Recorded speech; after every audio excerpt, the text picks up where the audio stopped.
Hi,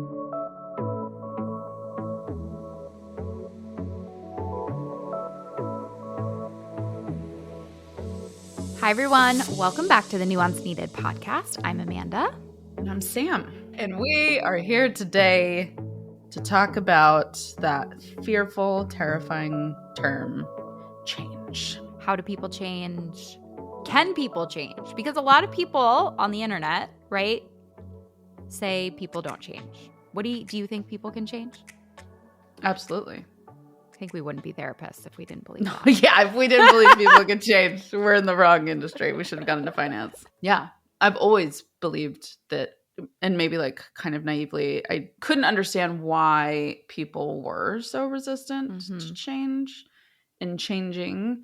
And then I leaned into my own work to change and realized how freaking difficult that is and triggering and overwhelming.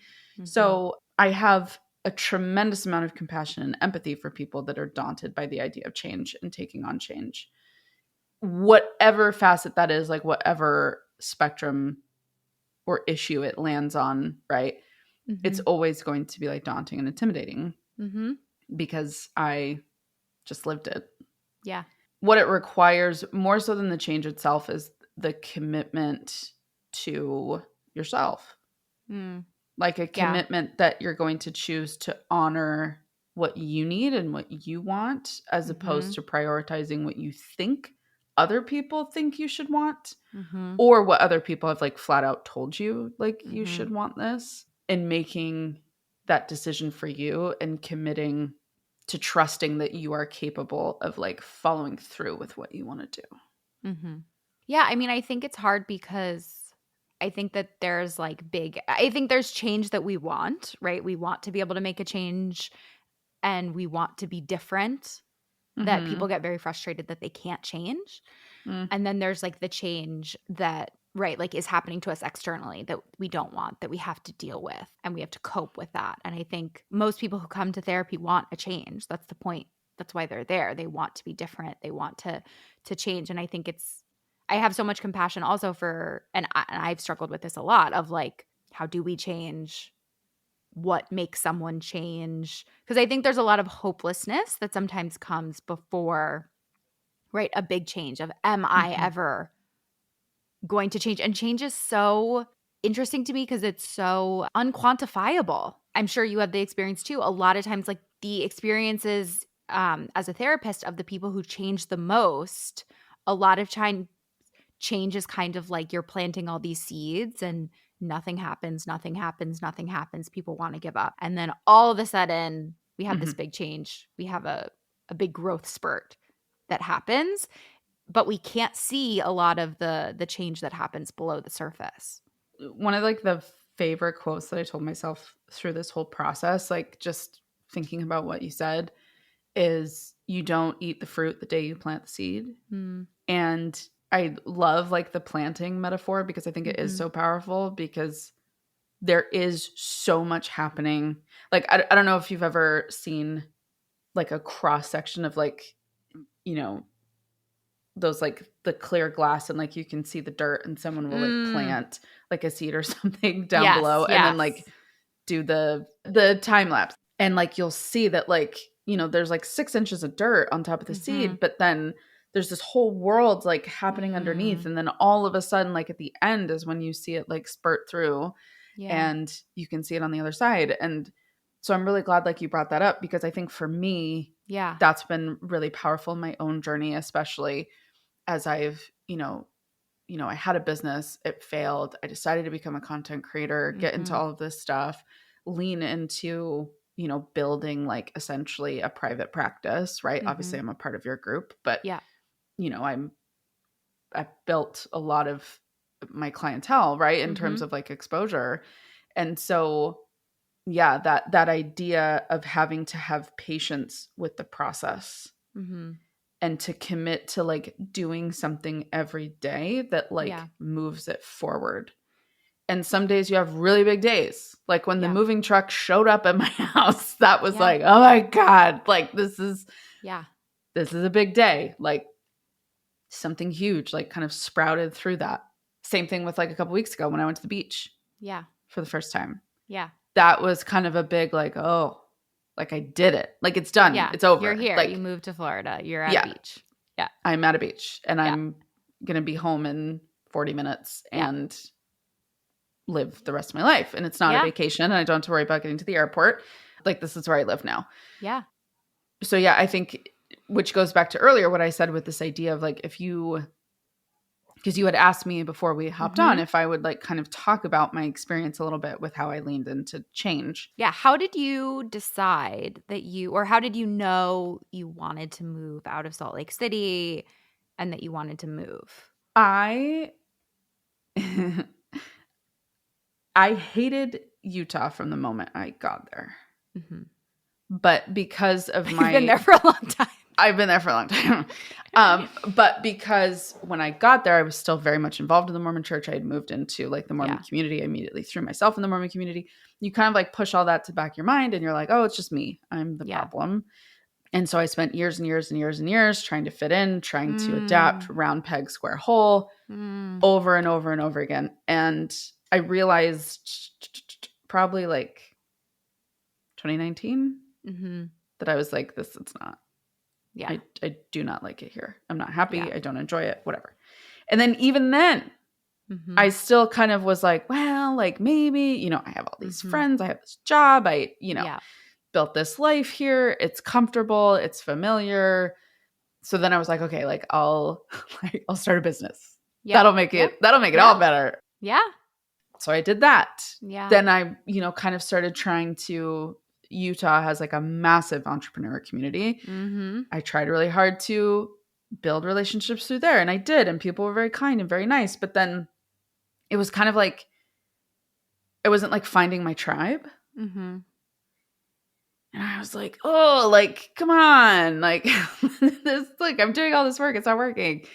Then my business partner backs out. And that was almost exactly like 2 years ago. That was when I officially was like, I have to do something different. Yeah. Like this isn't going to work. And so at that point I had started with therapy for women. And so I was like, okay, I'm going to lean into building up my clientele so that I can have like a solid financial foundation to like move where I wanted to move to. And it took 2 years for me to like figure that out, primarily because I hate, one of the biggest things I hate when you're talking about like moving physically is when people will say to you, especially if you're single, you can go anywhere. And I'm like, okay, I want you to flip that on you. Yeah. And I want you to pretend you're looking at a map of the globe. Yeah. And go like, wow, I can go anywhere. Where am I going to go? Like, how does that work? What do I want? What do I want to do? What do I want my life to look like? What is important to me? What matters to me? Am I looking to move somewhere just temporarily and kind of bounce around? Am I wanting to go somewhere and put down roots? Like, there are so many questions that you have to sort through.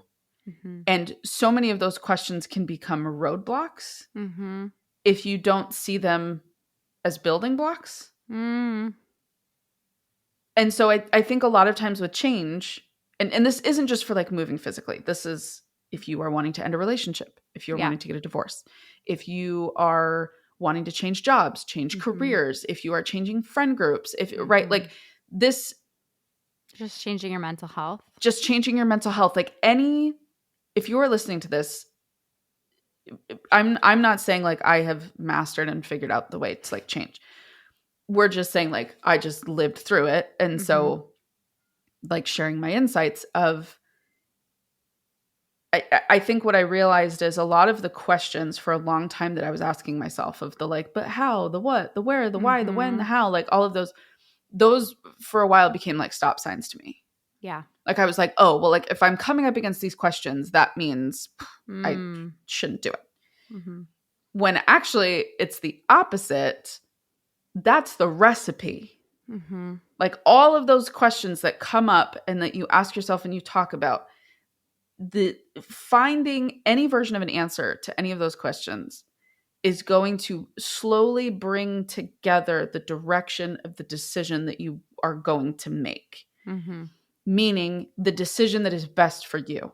Yeah. Like if you are spending time sitting with those questions authentically and finding answers and looking for insight that feels validating. Mm-hmm.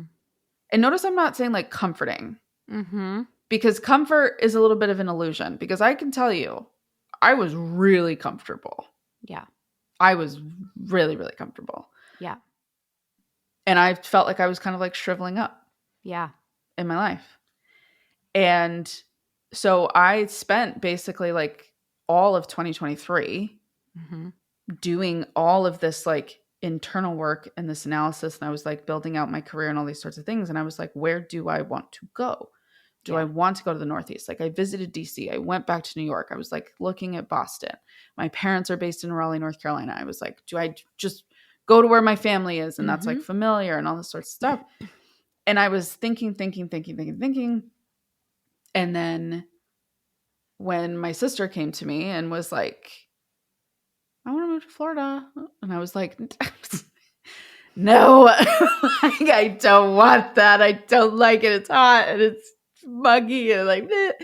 But then, you know, I realized you were here and we were kind of talking about taking our partnership to the next level with like this podcast and all of that. And so I kind of had to look at myself and say, okay, you wanted to move where you know people. Boom. Mm-hmm. 2 people you know, one of whom is already established there, can help guide you. 2, you've been wanting to, you know, have something completely different. It doesn't get more different moving from the mountains to the beach. You wanted to get out from this cultural ring that you feel stuck in. Doesn't get more different than that. You want to live a more full life. And you want to meet people and you want to be around people and you want to just have like a long, deep breath. And Tampa is an up and coming city. It's a very transient city. There's a lot of people moving here, just like you, in my age range of like early 30s. And I had to like look in the mirror and be like, all of those values that you spoke about being important to you, this solution was just presented that ticks all those boxes. And I remember I went to London in January. And I don't remember if I told you this. I was there for 10 days. Now looking back on how the rest of this year has gone, the universe was like, we'll give her the best trip of her life. Because the rest of this year is going to be a metal bat to the shins. But so my sister was there with me the first couple of days. And my other really good friend was also there. We kind of overlapped. But the day my sister left, my friend was busy doing other stuff. And so I was on my own. And so the hotel we were at was right across from Kensington Palace. And there's this huge park there called Kensington Gardens. And there's all these walking paths and it's super busy and it's absolutely beautiful, even in the winter. And so Kendra had left. It was in the morning. And I went and I walked the whole park. It's like 2 miles. And I just like roamed and I had my AirPods in and I was listening to the most depressing music you've ever heard of in your life. And I was just thinking. And I made the commitment to myself where I said, you know you have to do this. And you know it's going to be uncomfortable. And you know you're going to feel lonely. And you know it's going to feel challenging. And you still have to do it. And you can no longer prioritize your excuses over your needs. And I think there's kind of this myth that like the second you start honoring your needs, like everything gets really easy. So true. And it's actually the opposite for a little bit. Because you have to figure out, well, you also realize there's a lot in your life that's not working for you. There's a lot of people that aren't working for you. You haven't been honoring what you need for so long. There's a part of you that doesn't even recognize what you need anymore. So you have to go through that work of figuring out like well, what does that even look like for me? Yeah. And so the walk in that park, I was there like 4 hours. Oh, wow. Like I just like was walking, Yeah. like thinking. And I finally sat at this bench, and in front of Kensington Palace, there's like this huge pond, and they have swans. Mm-hmm. And I remember 2 swans went by me, and they both looked at me at the same time. And I just was like, I'm going to move this here. Mm-hmm. Like I had gone through this whole Yeah. thing of like, but what if, blah, blah, blah, blah, blah. And I just said to myself, like, I'm going to move. Yeah. And there have been a lot of obstacles and a lot of hurdles to that over this last year. And I think in a lot of situations, there's a lot of people that would have said like, well, it's easier to just stay put. Yeah. But I knew in my bones that I Mm-hmm. needed something different. Yeah. And even though it was going to bring new challenges, I needed new challenges. Mm-hmm. And all of this internal work that I had done needed a new space to stretch Mm-hmm. and to put myself out there and to do new things and to follow through on all of these promises that I've made to myself, because I was historically bad at breaking the promises that I made to myself. I was a master at that. I never followed through on anything. Yeah. And the last 4 or 5 years have been a masterclass in figuring out how to like follow through. Mm-hmm.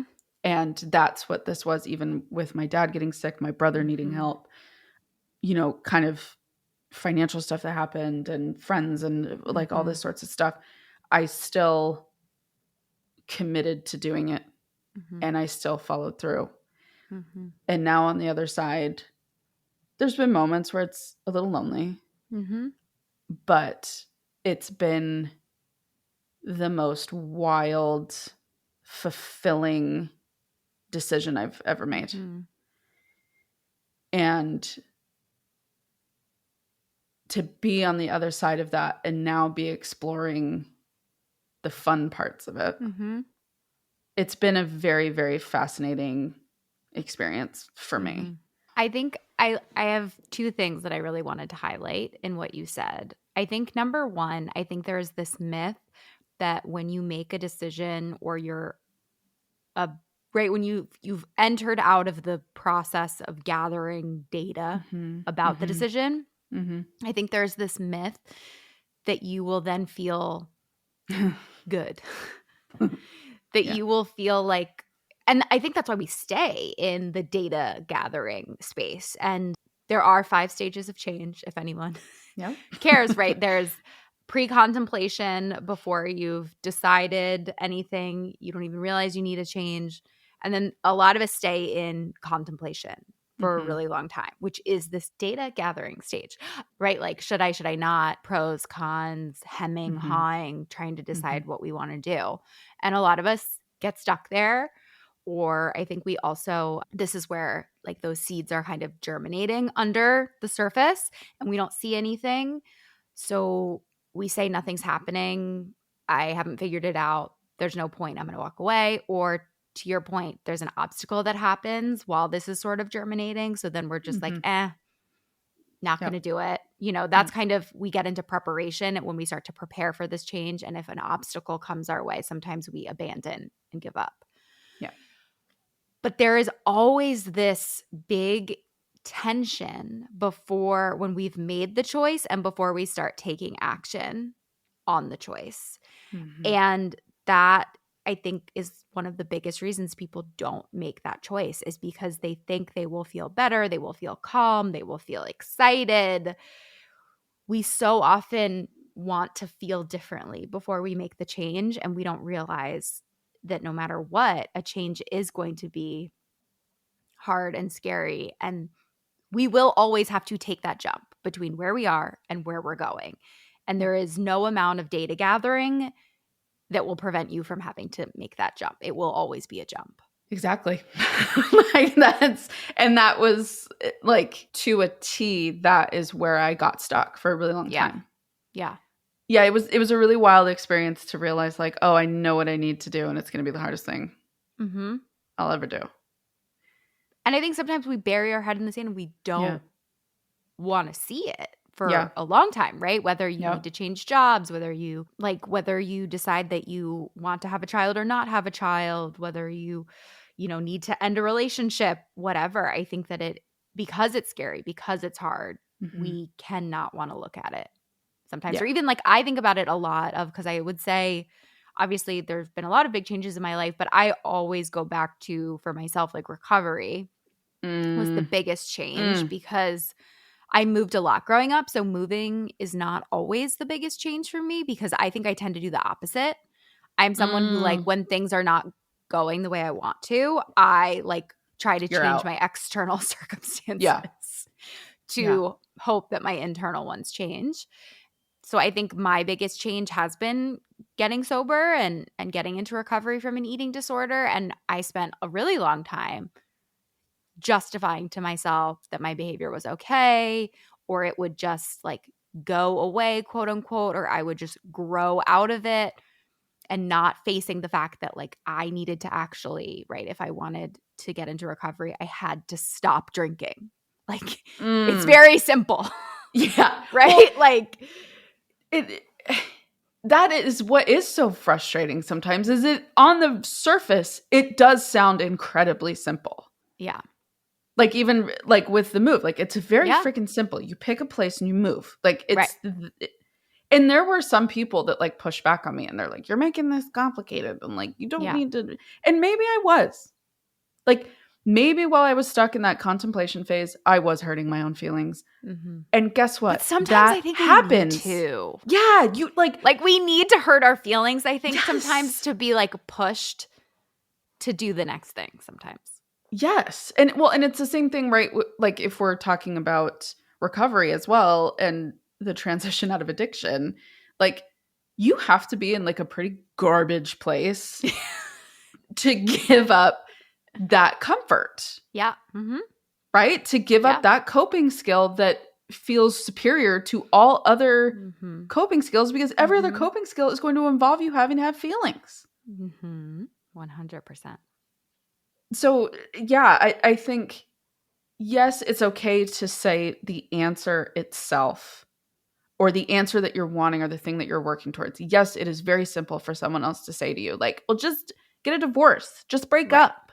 Like, Right. well, just do this or just do that. Like, yes. And for some people, they have this incredible ability to just do what they have to do and fuck the consequences and they move on and whatever. But I think I also want to offer compassion if you're listening and you're going through a change or you've gone through a change or you're wanting to change something and there's this like tension within you and you feel like you're going back and forth, don't give up on that tension. Stick with it. Like keep fighting it, keep fighting through it, keep making any sort of mental effort and physical effort that you can to commit to this idea of even if you're not 100% certain of what you want or what it is that you want to do, but you know in your marrow that something needs to be different. Yeah.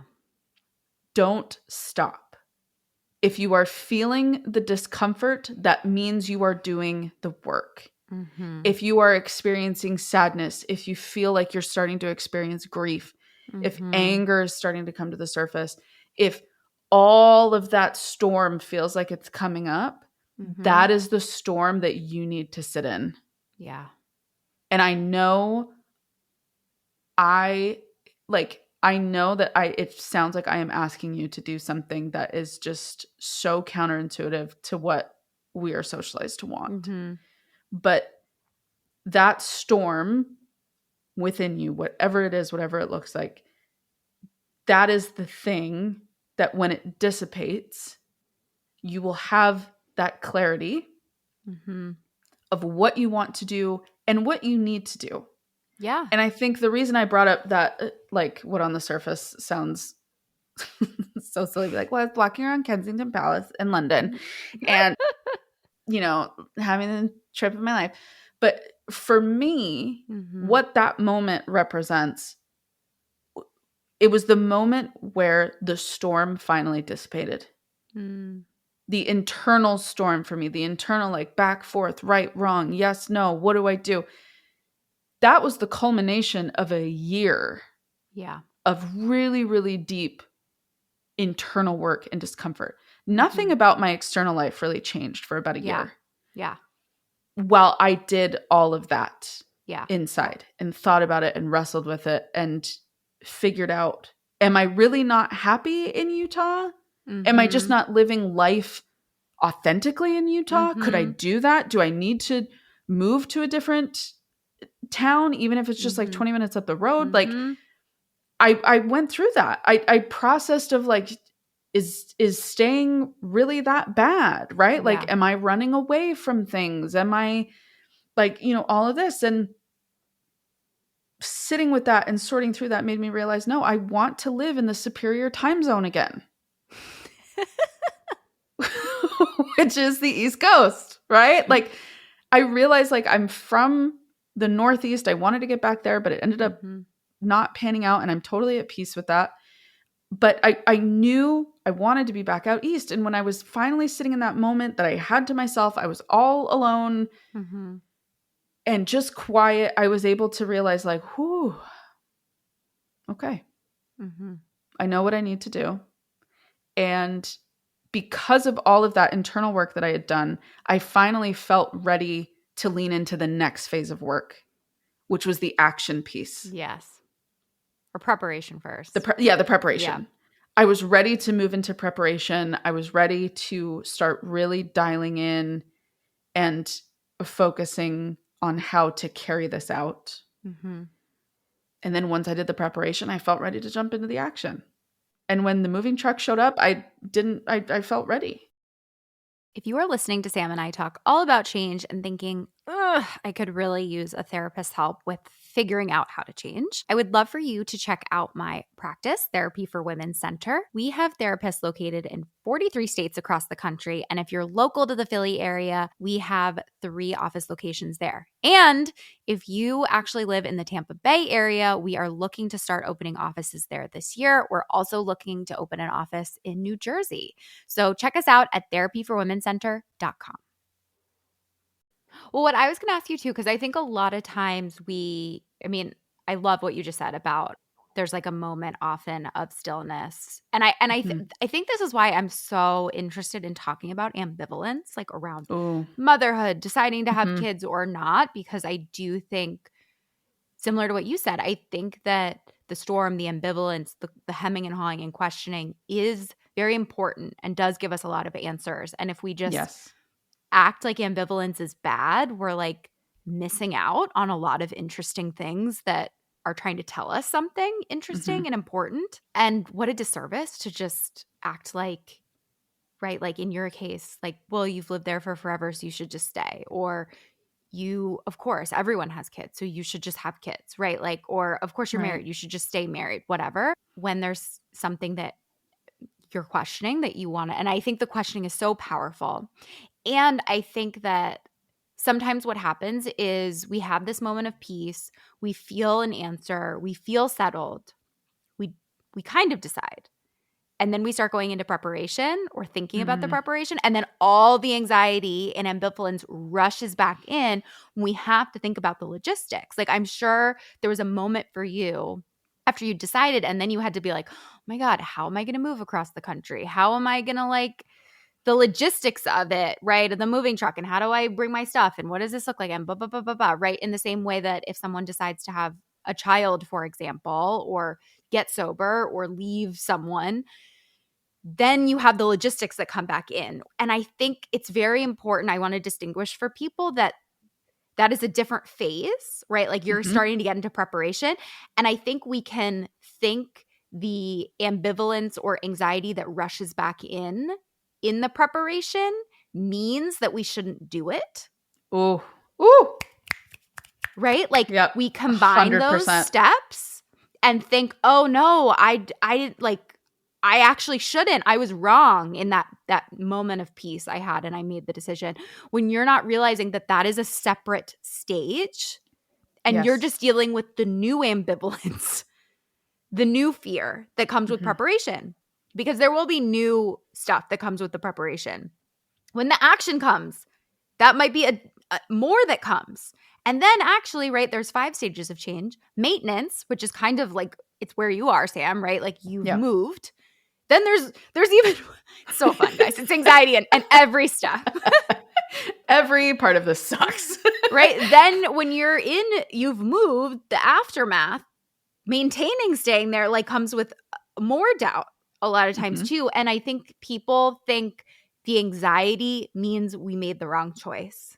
And that is not necessarily true. Anxiety is there because it's new, it's uncertain, you're learning, you're growing.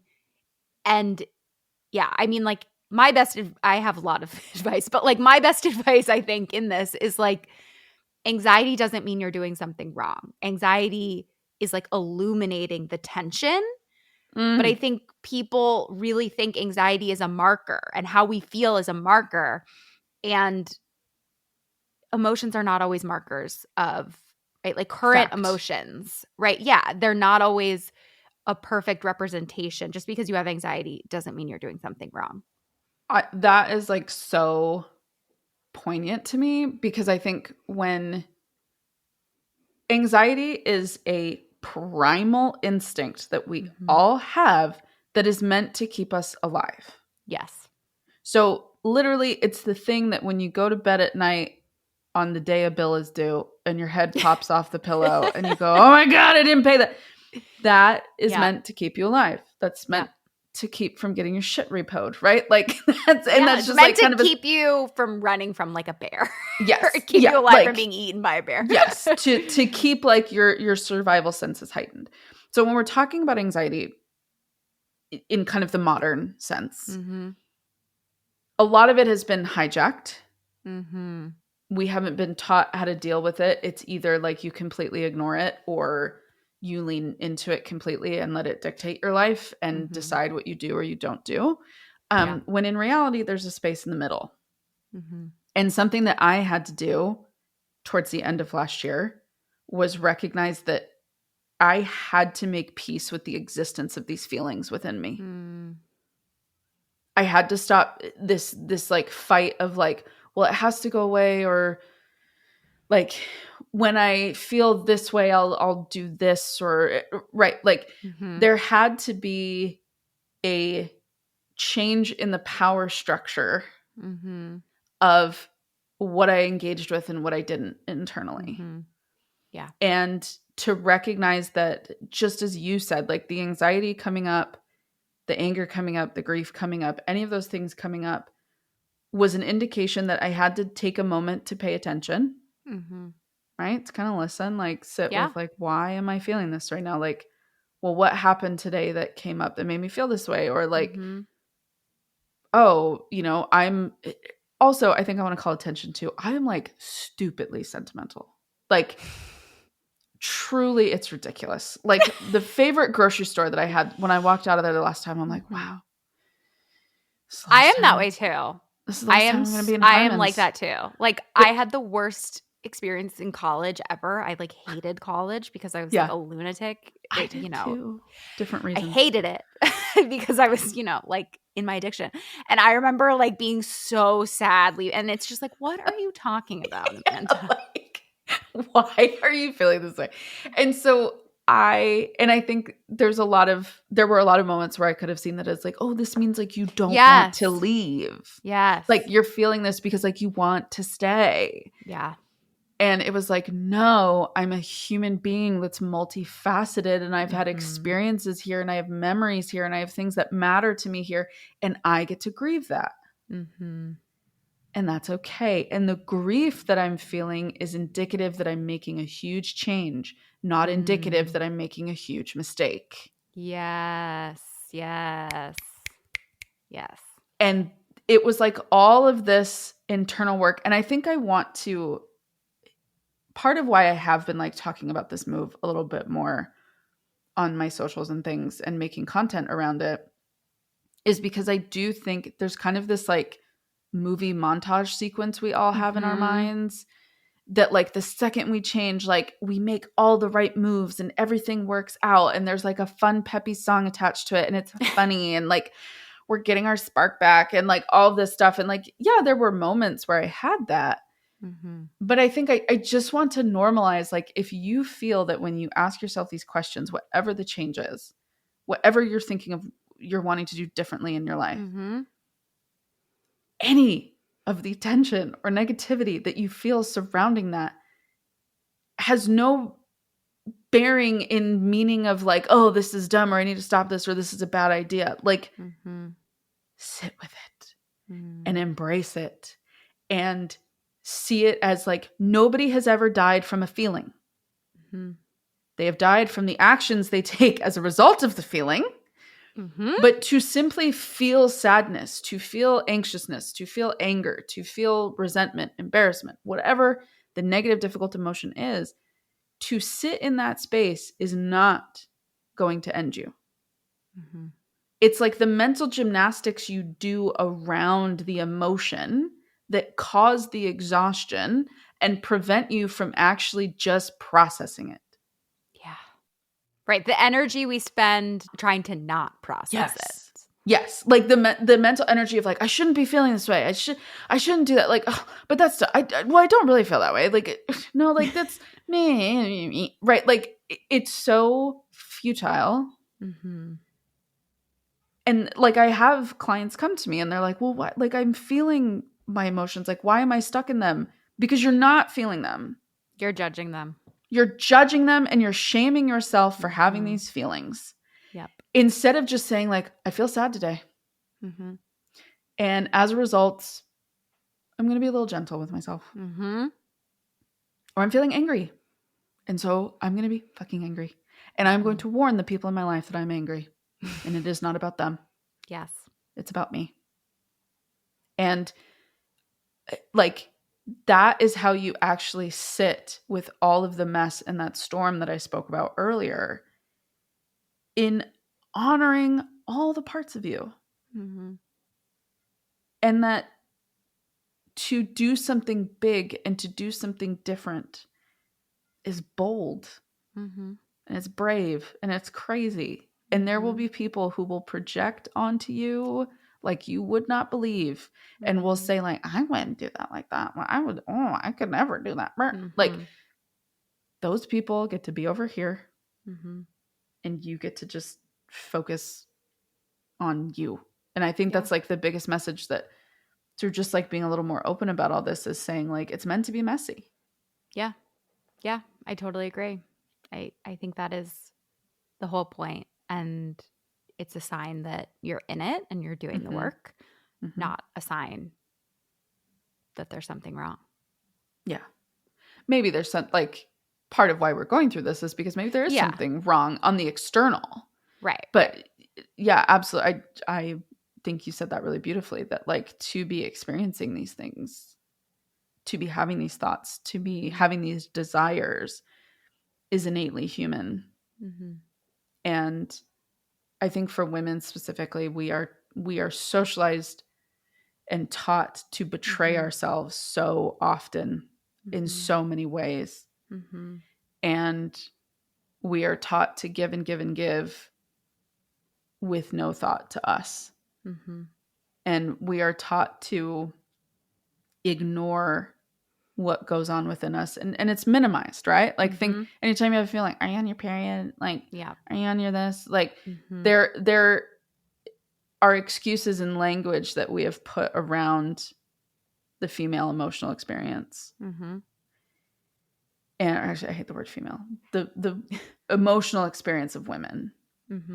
And I just want to hold space for like, you get to be complicated. And you get to have depth and you get to have conflicting feelings and you get to have parts of yourself that feel conflicting. And that doesn't mean that you're not smart, you're not put together, you're not capable. to embrace that truth and honor all of that is to honor you. And that was the lesson I had to learn. And my lukewarm take is that a lot of people feel really conflicting. Mm-hmm. And if they don't, they're probably repressing their emotions and not super aware. Correct. Ding, ding, ding. Yes. So, yeah. Oh, we should do an episode about, anxiety, but also like being sentimental. Have you ever read the book Bittersweet by Susan Cain? No. It's great. Oh, It's great. It's about how some people are more like nostalgic essentially than other people. It's so like, do you know Josie Balka? Yes. I like one time it was so great. No, I She sent her the posted- poem, I think, or she did LOML. Yeah. As a poem instead of a song. Yeah. Yes. Yeah, you sent that to me. Yeah, I was like crying and I sent it to you. I cry listening to all of her stuff. Oh my God.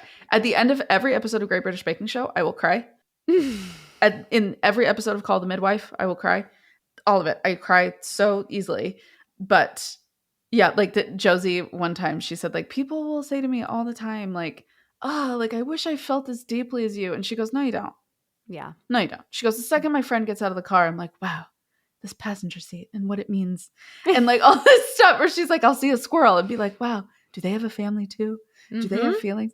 And I'm like, it's so painfully accurate. And I like, we should absolutely do an episode on sentimentality because I could go for another 40 minutes about like, that was part of what I think made committing to my move so difficult was like the sentimentality of everything. Yeah. I think the last thing I want to leave people with is just because I think it's hard, as we kind of said, like, I'm more someone who, and I think a lot of us are people who are like, wherever you go, there you are. And we seek, I think there's like two general types of people. There are people who struggle more with taking a change. And then there are people who try to use external change to solve internal things. Yes. And as someone who falls on the other side, what I would encourage you, if you're listening and you're like, I don't know, am I just trying to escape? And that's why I want to leave. What I would say is like the big question to reflect on is your past. Do you often do this? Or do you often have a pattern of like, for myself, when things happen that I don't like, I'm like, I'm done. I'm like a fleer sort of. Yeah. That is my go-to. I will like leave a relationship. Like I'm always the one that's my first, right? Flight. Fight, flight, freeze. I'm a flight. If you will. Yes, exactly. I think looking at your response, are you more of a fight, flight, or freeze when it comes to stress? Also, what does your past tell us? Are you someone who in your past has sought external change to feel differently? And has it been effective? Was it something that you did feel like you needed the change? Or looking back, is it something that you tried to change something externally to solve internal feelings? And tacking on to that. Yeah. This is part of the work. Yes. Is recognizing the patterns that have prevented you from implementing change that feels authentic and rewarding, and to spend time hashing through that and spending some time with yourself and deciding, you know, all those ways I reacted in the past, how do I need to react differently? What would new me do? Yeah. And then you do that thing. Yeah. Well, thank you all for listening and for your support. Yes. Yep. Please rate, review, subscribe, comment, share, all of it. We deeply appreciate everybody who has reviewed, everybody who has rated the pod. We love doing this. It's what we talk about all the time. And so thank you for listening. Yeah. And if you want us to answer your question or you have a topic, you can call us at 813-444-8683 or reach out to us on Instagram. We'll see you next week. Bye.